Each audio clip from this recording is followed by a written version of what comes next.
साथियों, जब हम भारत के सैन्य इतिहास का आकलन करते हैं तो हमें देखने को मिलता है कि हमने हमेशा युद्ध के बजाय बुद्ध को प्राथमिकता दी है।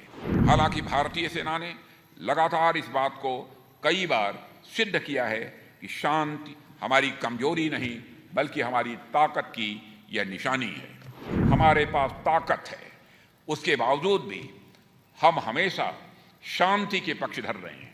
इसलिए हमारी सरकार इस बात की ओर भी हमेशा ध्यान देती है कि यदि शांति को बनाए रखना है तो उसके लिए ताकत यानी स्ट्रेंथ एक आवश्यक तत्व है। शांति तभी संभव है जब हम मजबूत बने रहें। इसलिए सेना की मजबूती को बढ़ाने के लिए हम लगातार प्रयासरत हैं।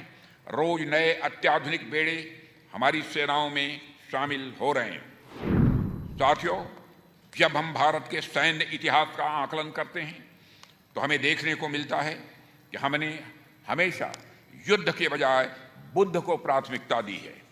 हमने हमेशा शांति की पहल की है। युद्ध भी हमने तभी किए हैं जब युद्ध हम पर थोपा गया है। हालांकि भारतीय सेना ने लगातार इस बात को कई बार सिद्ध किया है कि शांति हमारी कमजोरी नहीं बल्कि हमारी ताकत की यह निशानी है। राष्ट्र कवि रामधारी सिंह दिनकर जी की कविता का एक अंश मैं आप सबके समक्ष प्रस्तुत करना चाहता हूं। रामधारी सिंह दिनकर कहते हैं, क्षमा शोभती उस भुजंग को, क्षमा शोभती उस भुजंग को, जिसके पास गरल हो, उसको क्या जो दंतहीन विषरहित विनीत सरल हो। यह पंक्ति हमारी सेनाओं पर बिल्कुल सटीक बैठती है। हमारे पास ताकत है, उसके बावजूद भी हम हमेशा शांति के पक्षधर रहे हैं।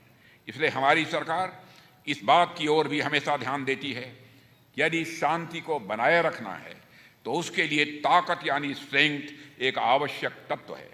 शांति तभी संभव है जब हम मजबूत बने रहें। इसलिए सेना की मजबूती को बढ़ाने के लिए हम लगातार प्रयासरत हैं।